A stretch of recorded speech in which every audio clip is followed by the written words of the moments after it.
Last Tuesday, yung Committee on Transportation conducted the hearing and also to inform everybody, part din po yung Transportation and Road Committee na may hearing tungkol dito sa nangyayari.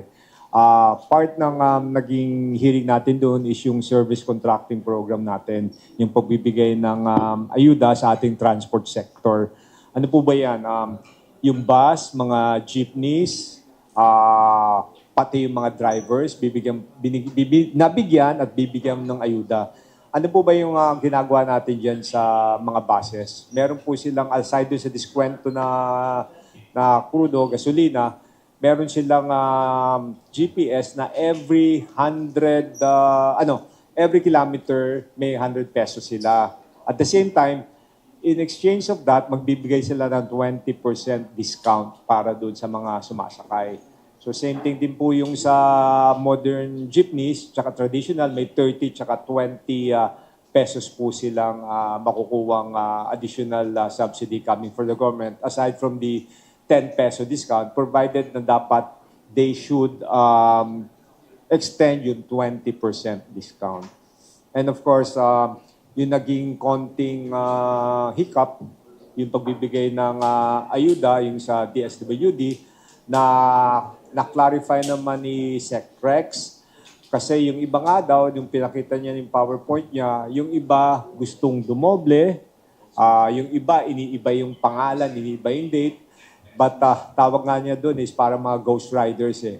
But basically na-adjust naman, hindi nabigay at na-correct. So, ang importante dito kasi yun talagang tamang data eh. I think it's about time na dapat tamang data. During the hearing, na bring up ko nga yung panahon ng pandemic, ganito nangyari, yung pagbibigay ng ayuda, that should have been a learning experience for us eh.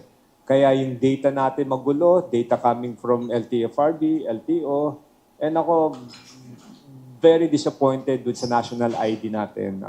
Ano ba yung national ID natin? Wala pang 50% ang nadidistribute nila. So you could just imagine, no? Kasi yung mga ibang nabibigyan ng ayuda, wala naman passport, walang lisensya. And that's the parang pinaka government-issued ID. Kaya nga kahit hindi ko part ng committee, I will file resolution to investigate yung nangyayari dyan sa PSA. Siguro si Kong Terry will also be part of that na para maimbestigahan nila ito dahil magaling itong mag-imbestigate. Na nakita natin, ang laki-laki ng budget, 600, almost 700 million. Walang nangyayari dito sa national ID natin. There was one issue raised, si Congressman Rufus. 2 beses siya nag-apply, hindi niya nakuha. Tapos, pinagmamalaki sa akin yung Tuesday, nabigyan na raw. Kaya sabi ko, because congressman yan. Ang nangyayari, meron nga doon sa distrito ko, sabi nila nag-apply sila, college pa lang anak niya, ngayon may 3 anak na, wala pa rin yung national ID. So, those are the things na bring up doon sa during the hearing. Nabanggit niyo po yung problema dun sa national ID. Meron pong nakita dito na sobrang dami ng mga drivers na humihingi ng benefits. So, ang nakitang dahilan dito, kayo po sa Committee on Transportation, hindi po ba dapat nang managot yung mga companies na nag-bloat ng kanilang mga drivers? Ergo, parang silang nagbigay ng quote-unquote franchise doon sa mga driver. So nag-operate sila ng kolorum. Hindi ko rin po maintindihan kung bakit ang DOTR bilang isang law enforcement agency, wala malamang ginawa. Hindi pinarusahan yung mga kumpanyang, nandaya. Actually, ang naging scenario kasi dyan, na-bloat mas lalo dun sa motorcycle taxi, dyan dumami, umabot eh. But basically, ang nagawa naman ng ating Secretary Rex, na-trim down yun from the bloated number. Pinakita during the hearing, meron dyan na, yun din, going back again, mga nakakuha ng lisensya, ng driver's license, na iniiba lang yung date of birth, iniiba yung nilalagyan ng middle initial, pero na-check naman. Ako, thinking out of the box, probably ang ginawa nung iba to entice yung drivers na bumalik sa kanila because yung listing na sinabmit was 2018-2019. Siguro yung mga ating mga kasamang mga nagmamaneho, nung nalaman magbibigay ng ayuda, biglang nag-report back sa trabaho, bumiyahe ng certain number of hours, then na-consider sila. So basically, yun po mga maraming nangyari. Of course, iimbestigahan pa rin po natin yan. Ganito kasi nangyari dyan sa ano. In fact, when I assumed office noong 2022, I was part of the Committee on Transportation. Pilot pa rin ang ginagawa, testing pa rin di ba? Yung sa pilot run nilang yan, nagbigay sila ng cap sa lahat ng mga platforms. Tama ang sinabi mo, sobra-sobra yung naging numbers na binigay. Ang alam ko, dapat total yan yung sa mga MC taxi gaya ng Angkas, Grab, Joyride, Move It, everything. Dapat ang total niya mga nasa 78,000 plus eh. Pero it's more than 30,000. So umabot ng mga 200,000. But basically, ang nabigyan lang niyo sa last presentation ni Sec Rex was about 180. When in fact, it's still big pa rin. Diba? So ang isang titignan na lang natin doon is yung siguro nangangailangan din yun. Tama naman yung dokumento and everything. Kaya nabigyan din po sila doon. Opo, siguro po hindi naman talaga usapin ito ng pamimigay ng ayuda.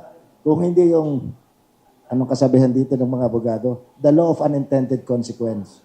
May nabulgar na sekreto yung mga TNBS. Yes, basically ganun. Tsaka ang isang nangyari dyan, kaya yung insidente doon sa Quezon Memorial Circle, meron nag-collapse because nga yung iba, as early as 2 a.m. nakapila na when in fact ang dapat start ng bigayan was about 8 or 9 a.m. And second, maraming pumila doon na in fact ina-advertise pa nila na nandito ako, nakakuha na ako, pero susubok ulit ako. Yung mga ganung factor. Kaya nagpuntahan. Yung unang day ng distribution, which I observe, maganda. Kaya lang marami silang sasabi, kasi ginawa niyo, halimbawa from letter A hanggang letter G, umaga, then the next sa hapon, ganon, tuloy-tuloy lang yun. Kaya lang marami nga daw nag-raise ng point dahil bakit daw itatali sa ganung oras, meron pa sila ibang trabaho, everything. So ginawa, parang inopen.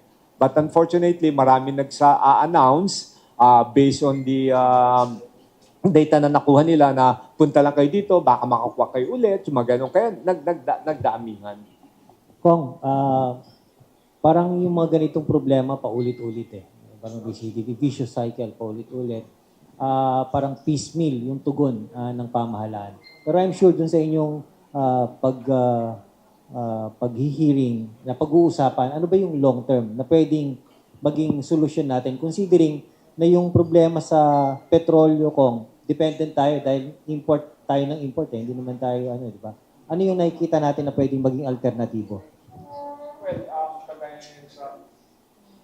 sa pinag-usapan natin na Richie, I think we have to be aggressive in promoting sa solar natin, yung oil regulation na batas natin na kailangan i-revisit again because yung alam naman po natin that was passed noong 1998 and I think noong 1998 si Congressman Ridon was only 8 years old noon. Kaya hindi niya makontra noong time na yun. But anyway, with that magkakaroon po tayo ng cap na doon sa sa presyo ng mga petroleum products eh.